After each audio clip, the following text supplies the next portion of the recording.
नमस्ते दोस्तों। आज हम पढ़ेंगे क्लास 10th का फर्स्ट चैप्टर और बेहद ज़रूरी चैप्टर रियल नंबर्स यानी वास्तविक संख्या के बारे में जानेंगे। इस चैप्टर के कॉन्सेप्ट के साथ साथ क्वेश्चन का detailed solution step by step सीखेंगे, इसलिए वीडियो को अंत तक ज़रूर देखिएगा। चलिए शुरू करते हैं। दोस्तों, इसमें एक थ्योरम दिया है, real the fundamental theorem of arithmetic.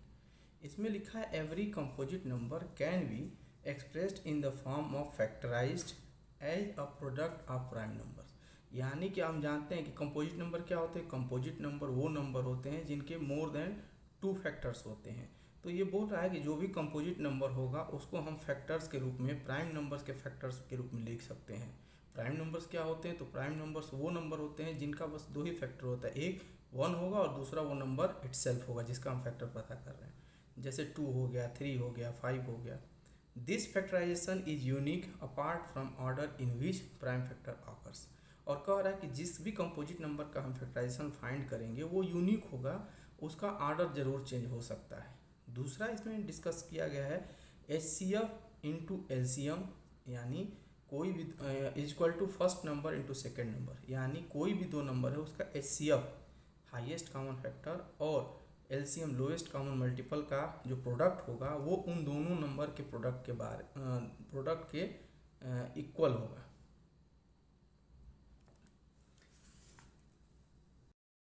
अब आइए हम कुछ क्वेश्चंस का प्रैक्टिस करते हैं। जैसे क्वेश्चन दिया है कि express each number as prime factorisation. तो जैसे 140 दिया है, इसको हमको प्राइम फैक्टराइजेशन के रूप में डिनोट करना है, दिखाना है। तो 140 को हम प्राइम नंबर से डिवाइड करना शुरू करेंगे। दोस्तों, इसको करने के लिए हमको डिविजिबिलिटी रूल क्लियर पता होनी चाहिए, तो हमारा थोड़ा सा काम आसान हो जाएगा। अगर नहीं पता है तो डिविजिबिलिटी रूल आप लर्न कर लीजिए, हम भी एक वीडियो लेके उस पर आएंगे। चलिए इसको शुरू करते हैं, सॉल्व करते हैं। 140 देखिए लास्ट में 0 है, यानी ये 2 से डिवाइड होगा। हम 2 से इसको डिवाइड करेंगे, 2 7 या 14, 0 हो जाएगा। फिर 2 से डिवाइड होगा क्योंकि यहाँ 0 है, तो ये 35 हो जाएगा। 35 हम जानते हैं कि 5 के टेबल में आता है, 3 के टेबल में आएगा नहीं, 4 प्राइम नंबर है नहीं, तो 5 से, और फिर 5 7 या 35। फिर 6 प्राइम नंबर नहीं है, 7, तो 7 1 या 7। तो इसका जो है हम 140 को दिखाएंगे, तो इसका प्राइम फैक्टराइजेशन क्या हो जाएगा? 2 इंटू 2 इंटू 5 इंटू 7, या इसी को हम लिख सकते हैं 2 का स्क्वायर, यानी 2 बार 2 है इसलिए, इंटू 5 इंटू 7। वैसे ही दूसरा क्वेश्चन है आपका 3 8 2 5। इसको प्राइम फैक्टराइजेशन करना है। देखिए लास्ट में 0 नहीं है, 2 नहीं है, इसका मतलब जो है ये 2 से तो जाएगा नहीं। अब 0 होता तो 2 से जाता है, ये लास्ट में 5 है, तो हम चेक करते हैं कि 5 से जाएगा, 3 से, सॉरी 3 से। 3 का डिविजिबिलिटी रूल था, इन दोनों का सम, ये सारे डिजिट का सम करते हैं, तो 5 2 7 8 15 3 18, 18 3 के टेबल में आता है। इसका मतलब ये 2 से नहीं 3 से इसको डिवाइड करेंगे, तो ये जाएगा 1 2 7 5 टाइम में डिवाइड हो जाएगा 3 से। फिर ये देखिए 5 7 12 हो गया, 14 15, फिर ये 3 से जाएगा, तो 3 से जाएगा तो ये हो जाएगा 425। फिर इसको ये 5 हो गया, तो फिर अब ये 3 से नहीं जाएगा, क्यों? क्योंकि 5 2 7 4 11, 11 3 के टेबल में आता नहीं है, तो ये हो गया 5 से जाएगा। 5 8 जा 40 और 5 5 जा 25। फिर ये 5 से जाएगा 17, और फिर 17 से जाएगा 1। तो इसको लिखने के लिए हम क्या करेंगे? इसको लिखने के लिए 3 8 2 5 इज इक्वल टू ये सारे लिख देंगे, यानी 3 इंटू 3 इंटू 5 इंटू 5 इंटू 17, या इसी को हम लिख सकते हैं 3 का स्क्वायर इंटू 5 का स्क्वायर इंटू 17। तो ये इसका प्राइम फैक्टराइजेशन हो गया। दोस्तों, अब नेक्स्ट टिपिकल क्वेश्चन है 5 0 0 5। इसको जो 5 से डिवाइड करेंगे तो 1 0 0 1 हो जाएगा। फिर 7 से करेंगे तो 1 0 0 1 हो गया। फिर जो है 11 से करेंगे तो 1 4 3 हो जाएगा। 13 से करेंगे तो 1। तो इसके लिए जब आपको डिविजिबिलिटी रूल और टेबल्स अच्छे से पता रहेंगे तो आप इस क्वेश्चन को कर पाएंगे। अगला है आपका 7 4 2 9। इसका फैक्टराइजेशन करेंगे तो ये 2 3 17 से जाएगा, सीधे 17 से जाएगा तो 437 होगा। फिर 19 से जाएगा 23 होगा। फिर 23 बन जाए 23 होगा। तो इसका फैक्टर क्या हो जाएगा? 7429 का फैक्टर हो जाएगा 17 इंटू 19 इंटू 23। इसको ज़्यादा से ज़्यादा प्रैक्टिस करेंगे तो आपका इसका कॉन्सेप्ट जो है क्लियर होगा। दोस्तों अब क्वेश्चन है आपका कि find the LCM and HCF of following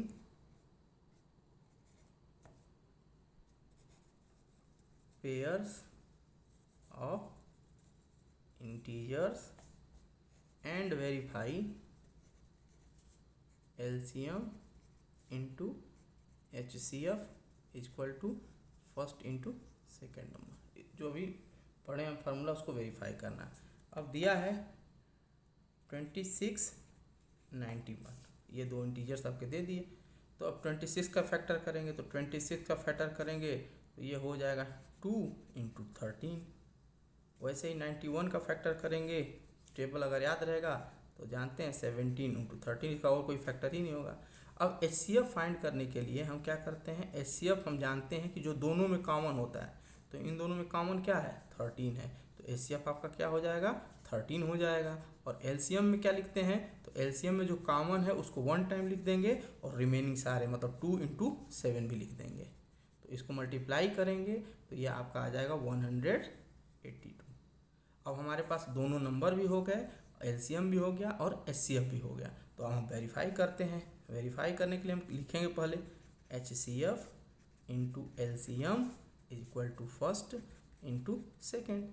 अब एचसीएफ हमारा कितना आया था 13 आया था, 13 को हम यहाँ पुट कर देंगे। एलसीएम हमारा कितना है 182 है, इसको यहाँ लिख देंगे। फर्स्ट नंबर गिवन है कितना 26, सेकेंड नंबर कितना है 91। अब इन दोनों को मल्टीप्लाई जब हम करेंगे तो मल्टीप्लाई करने पे 2366 इसका भी आएगा, 2366 इसका भी आएगा। इसका मतलब क्या हो गया, ये वेरीफाइड हो गया कि भाई LCM into HCF equal to first number into second number होता है। नेक्स्ट देखते हैं। नेक्स्ट है आपका 336 इंटू 54। अब हम 336 का फैक्टराइजेशन करेंगे तो क्या आ जाएगा, देखिए 336 निकालते हैं तो 2 से डिवाइड हो जाएगा क्योंकि लास्ट में 6 है। 2 1 जा 2, 1 3, 2 6 जा 12, 1 8 6, 2 8 जा 16, फिर 2 से जाएगा, 2 8 जा 16, 2 4 जा 8, फिर 2 से जाएगा, 2 4 जा 8, 2 2 जा 4, फिर 2 से 2 2 जा 4, 2 1 जा, फिर 3 से 3 7 जा 21, 7 1 जा 7। तो ये इसके फैक्टर हो गए, हम लिख देंगे 1 2 3 4 टाइम्स 2, 2 इंटू 2 इंटू 2 इंटू 2, फिर 3 इंटू 7। वैसे ही 54 का निकालेंगे तो 54 का फाइंड करना है तो यहाँ 54 का फाइंड कर लेंगे।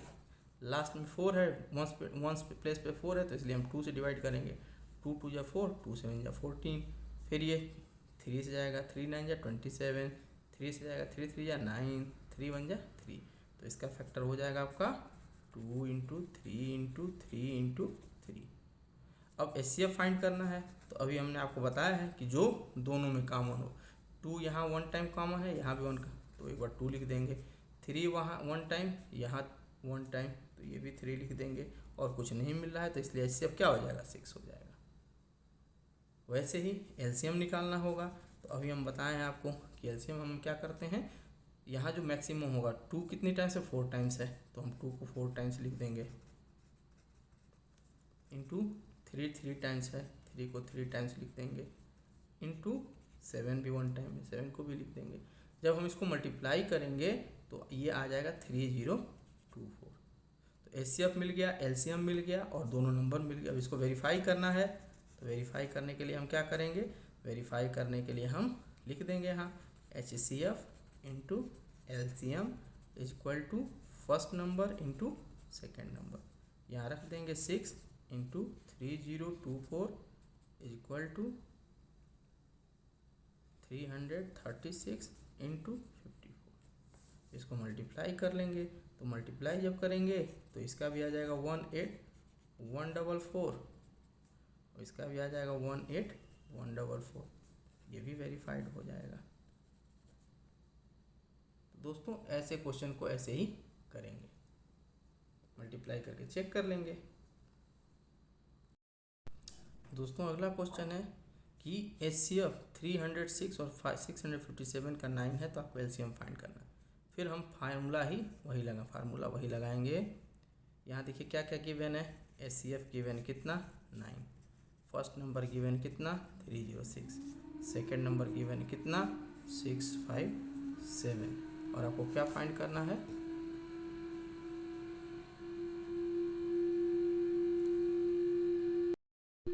दोस्तों क्वेश्चन है given HCF 306 and 657 equal to 9, मतलब इन दोनों नंबर्स का HCF 9 है, आपको LCM फाइंड करना है। क्वेश्चन में क्या क्या गिवन है, HCF गिवन है कि 9 है, first number second number given है, और LCM को क्या करना है, फाइंड करना है। तो हम फिर वही फार्मूला लिखेंगे, HCF into LCM equal to first number into second number. अब सबका वैल्यू पुट कर देंगे, तो ये 9 गिवन है, ये हमको फाइंड आउट करना है, और ये भी गिवन है आपका, और ये भी गिवन है। तो हमको ये फाइंड करना है, तो इस 9 को हम क्या करेंगे, इधर ले आएंगे तो डिवाइड में आ जाएगा। तो LCM इक्वल टू क्या हो जाएगा 306 इंटू 657 अपॉन 9 से डिवाइड करेंगे इसको, तो 9 7 जा 63, 2 और 7 9 3 जा 27। तो LCM क्या हो जाएगा, LCM हो जाएगा आपका 306 इंटू 73। तो इसका आंसर आपका आ जाएगा, मल्टीप्लाई करेंगे 2 2 3 3 8। ऐसे ही क्वेश्चंस करने हैं। दोस्तों अगला है कि check whether 6n can be end with the digit 0 for any natural number. तो हमको ये पता करना है कि 6n जो है कोई भी नंबर होगा तो क्या उसका वंस डिजिट जो है उसका लास्ट डिजिट 0 होगा कि नहीं होगा। तो सबसे पहले हम जानते हैं कि एनी नंबर, अगर कोई नंबर है जिसके लास्ट में 0 है तो वो क्या होगा, वो 5 से या 10 से डिविजिबल होगा, 2 से डिविजिबल होगा। तो any number has last digit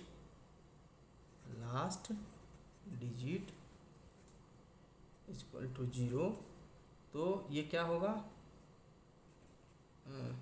divisible by 10 होना चाहिए। और 10 के फैक्टर्स क्या क्या होते हैं, तो 10 के फैक्टर्स हम जानते हैं कि 2 इंटू 5 होते हैं या 2 एंड 5 होते हैं। इसलिए देयरफॉर 6n भी क्या होगा, डिविजिबल होना चाहिए, किससे, is also divisible by 2 and 5। क्यों, क्योंकि भाई जब अगर 10 का फैक्टर 2 एंड 5 है और ये इससे अगर डिविजिबल होगा तो ये 2 एंड 5 से डिविजिबल होना चाहिए। अब कह रहा है कि प्राइम फैक्टराइजेशन, जब हम 6 का प्राइम फैक्टराइजेशन करते हैं, prime factorisation of 6 to the power, ये n है, 6 टू द पावर n, तो ये क्या हो जाएगा, 6 का फैक्टर हमारा हो जाएगा 2 इंटू 3, प्राइम फैक्टर तो ये होगा ना, टू द पावर n। और हम देख रहे हैं कि 6 में 2 से तो डिविजिबल हो जा रहा है, लेकिन ये 5 से डिविजिबल नहीं होगा। 6 एंड 2 से तो डिविजिबल है, क्योंकि 2 इसमें भी है 2 इसमें भी है, लेकिन ये जो है 5 इसमें नहीं है, इसलिए 5 से डिविजिबल नहीं होगा। तो हम कह सकते हैं कि ये जो है 0 से एंड नहीं होगा।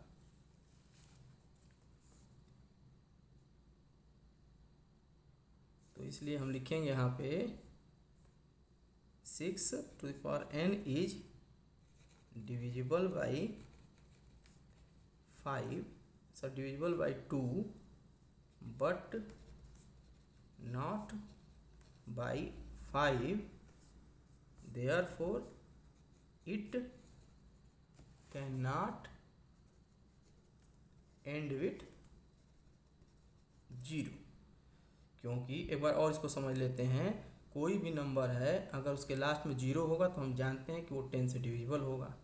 10 का फैक्टर हम जानते हैं कि 2 इंटू 5 होता है या 2 एंड 5 होगा। अब 6n अगर डिविजिबल है 10 से तो इसका मतलब ये 2 और 5 से भी डिविजिबल होना चाहिए।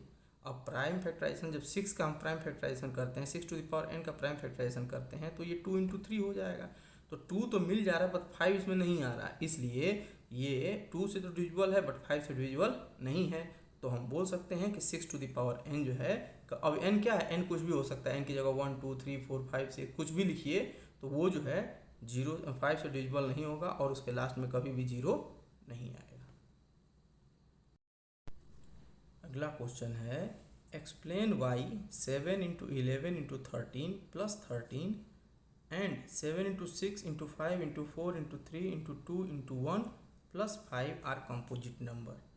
कह रहा है कि इसको बताइए कि ये क्यों कंपोजिट नंबर है। तो हम जानते हैं कंपोजिट नंबर क्या होते हैं, अभी हम स्टार्टिंग में बताएं आपको कि कंपोजिट नंबर वो नंबर होते हैं जिनके मोर देन 2 फैक्टर्स होते हैं। अब हमको वही प्रूव करना है, तो हम देख रहे हैं, पहले हम लेते हैं 7 इंटू 11 इंटू 13 प्लस 13। तो जब हम लेंगे तो इसमें हम देख रहे हैं कि कॉमन ये दो जो है वो हो गए अलग अलग। तो इसमें देखिए इन दोनों में कॉमन क्या मिल रहा है, दोनों में कॉमन 13 मिल रहा है। 13 मिल रहा है तो यहाँ से 13 मिल जाएगा तो क्या बचेगा, बस 17 इंटू 11 बचेगा, और यहाँ 13 बाहर आ गया तो ये क्या बचेगा, +1 हो गया। अब इसको करेंगे तो ये 13 और ये हो जाएगा 7 11 जा 77 प्लस 1, फिर इसको सॉल्व करेंगे तो 13 78 हो जाएगा, इसको ऐड कर देंगे।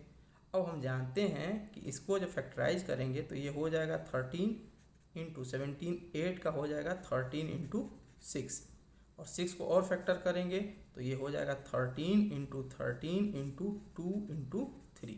हम देख रहे हैं कि इसके क्या हो गए, इस पद का जो है ये इतने फैक्टर हो गए, मोर देन 2 फैक्टर हो गए, तो इसका मतलब ये कंपोजिट हो गया। और ऐसे ही दूसरा हम कर लेते हैं, दूसरा करेंगे हम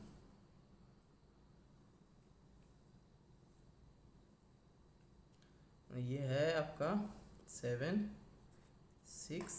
इंटू 6 इंटू 5 इंटू 4 3 2 1 और +1।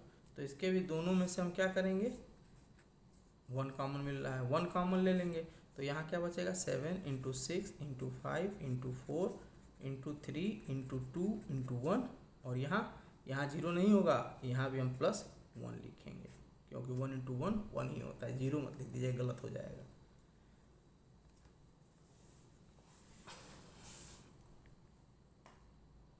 सॉरी यहाँ क्वेश्चन में क्या है, +5 है, इसलिए यहाँ 5 होगा तो यहाँ पे हम 5 कॉमन लेंगे। अब हमारे पास क्या बचा, ये 5 हो गया, 5 कॉमन ले लिया। अब इसको मल्टीप्लाई जब हम करेंगे 7 इंटू 6 इंटू 5 इंटू 4, ये 5 तो कॉमन ही मिल गया, 4 इंटू 3 इंटू 2 इंटू 1, तो हमारा ये हो जाएगा मल्टीप्लाई करने पे 1008 और +1, तो ये 5 हो गया और ये हो जाएगा 1009। 1009 का कोई फैक्टर नहीं होता है, फिर भी जो है 2 फैक्टर तो हो गए और एक 1 हो गया, मोर देन 2 फैक्टर हो गए, तो इसका मतलब ये क्या है, hence these are composite number, hence these are composite number having more than 2 factors.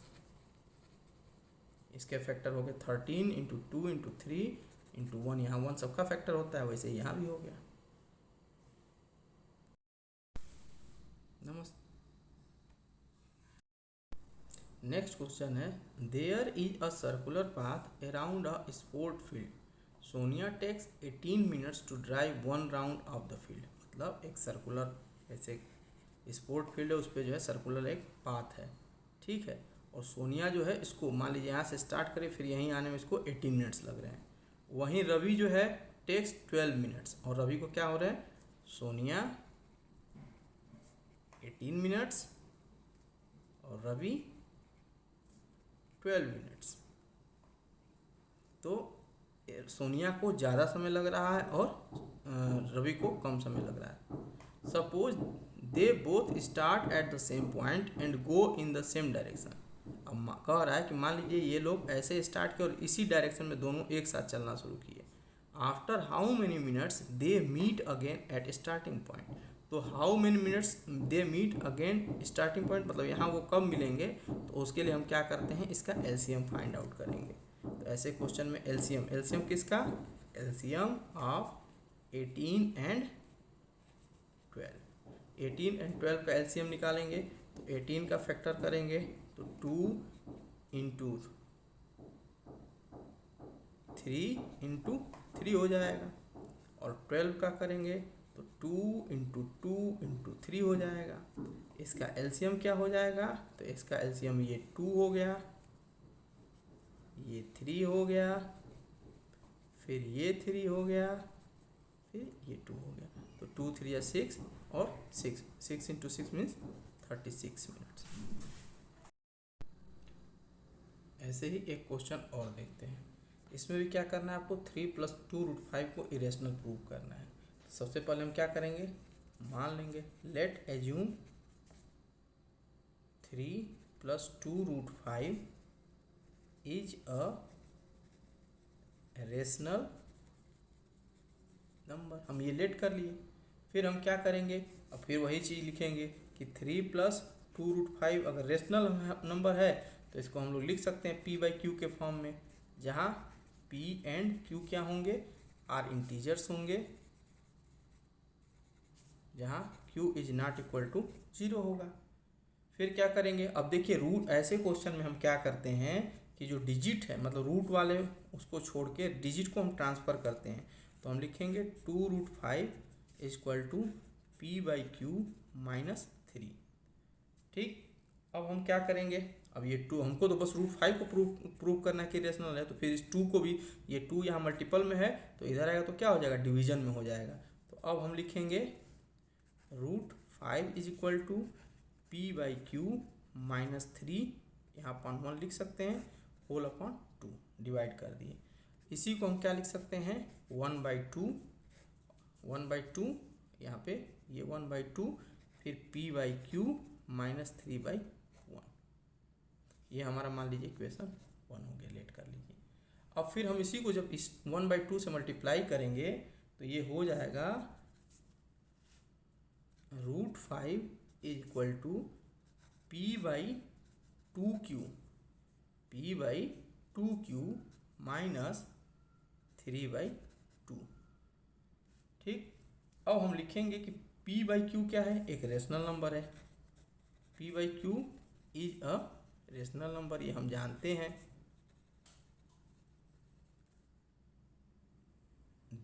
इसलिए देयरफॉर जब p/q रेशनल है तो अगर इससे 2 से मल्टीप्लाई कर देंगे तो ये भी तो रेशनल नंबर ही होगा।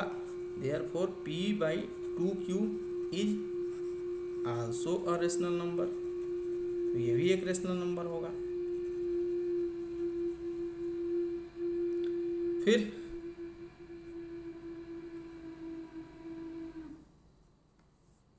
जब ये रेशनल है तो फिर p/2q - 3/2, तो ये भी क्या होगा, ये भी रेशनल होगा।